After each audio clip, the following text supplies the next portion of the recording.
How do we learn? How do we produce productive and successful individuals? How do we build a nation? These are questions that would make us think of the process. But believe it or not, the answer is found from the development of the curriculum.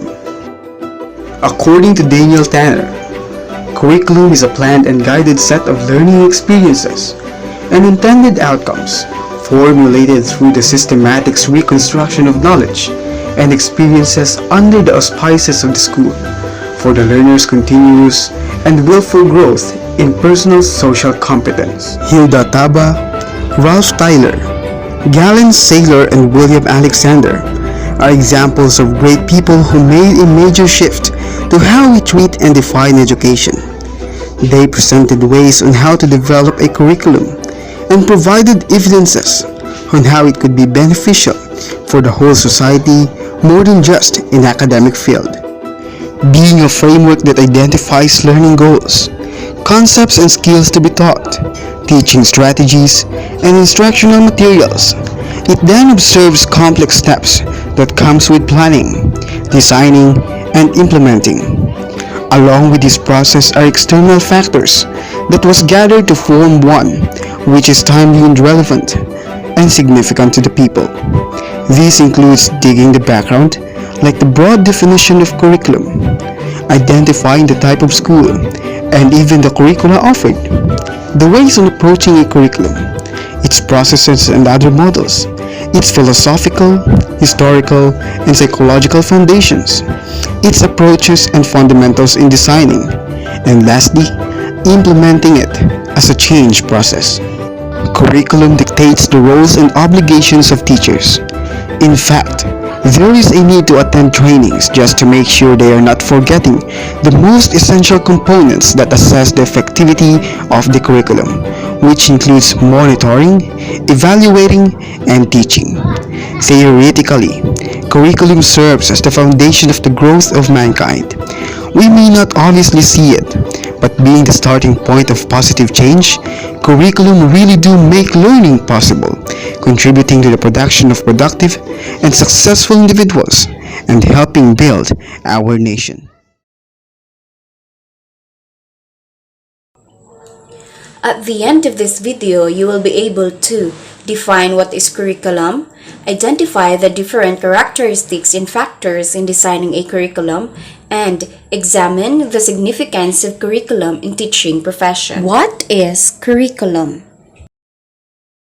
Before the success of the development of a curriculum, it was based on a very strong foundations that are interrelated to each other, namely philosophical, historical, psychological, and social foundations, which can be approached as a content or a body of language, a process, and as a product. Curriculum is a well-planned and accurately designed instructions that serve as a guide for teachers to implement a meaningful outputs or activities that evaluate students' knowledge and skills. The teacher can deploy this in the field of teaching using the 2 points of view, and these are traditional and progressive, or a combination of both. It is also a framework of an institution as it will reflect the overall expectations that apply developments or modifications in order to meet the students' needs.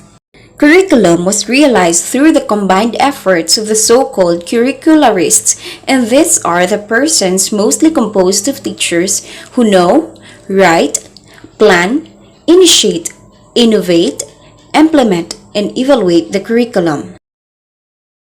In designing of it, it could be a subject-centered curriculum design which are focused on the individual subject, specific discipline, and a combination of subjects or disciplines which are a broad field or interdisciplinary. It can also be a learner-centered design where the main center of the learning process are the learners. And lastly, it can be a problem-centered design which highlights social problems, needs, interest, and abilities of the learners. There are also different approaches that can be deployed in this, and these are learner-centered approach, subject-centered approach, and problem-centered approach. Knowing these different characteristics of a curriculum, its importance must be highly realized in the field of teaching. Applying it on this field would be a great help for teachers in achieving her objectives towards students. Furthermore, each subject area has their own map. In my own accord, it will serve as my compass to navigate the suggested direction. With the help of it, I can keep things updated to my students since it applies modifications as time goes by. Using the different teaching strategies, it can bring out the best among students as they will learn more things and will contribute to it as a purpose of their existence. The effective use of it would lead the teacher to keep her students in a more coherent learning path.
Before we proceed, let me ask you, what do you call a material where lessons and academic content taught in school or in a specific course or program?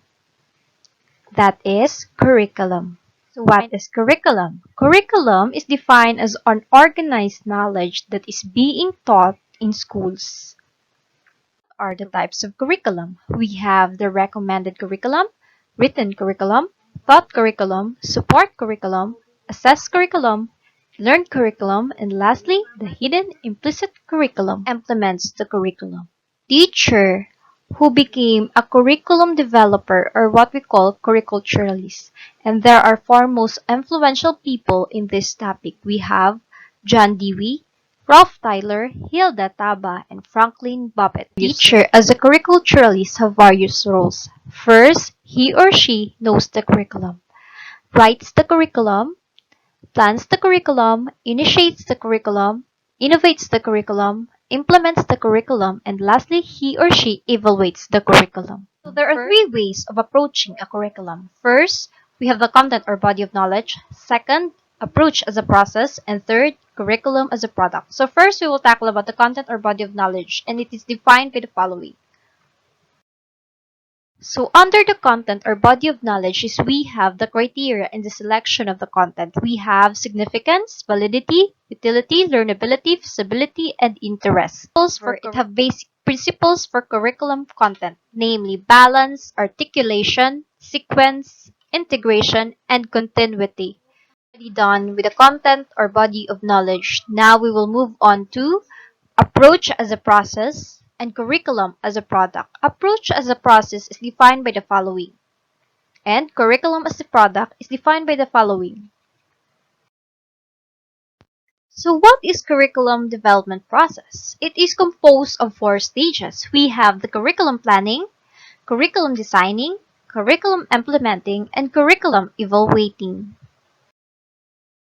Now we are done with the curriculum development process. Now we will move on to curriculum development process models. We have 3, namely Prof. Tyler in her 4 basic principle, Hilda Taba model in her grassroots approach, and Gallin-Saylor and William Alexander in their Gallin-Saylor and William Alexander curriculum model.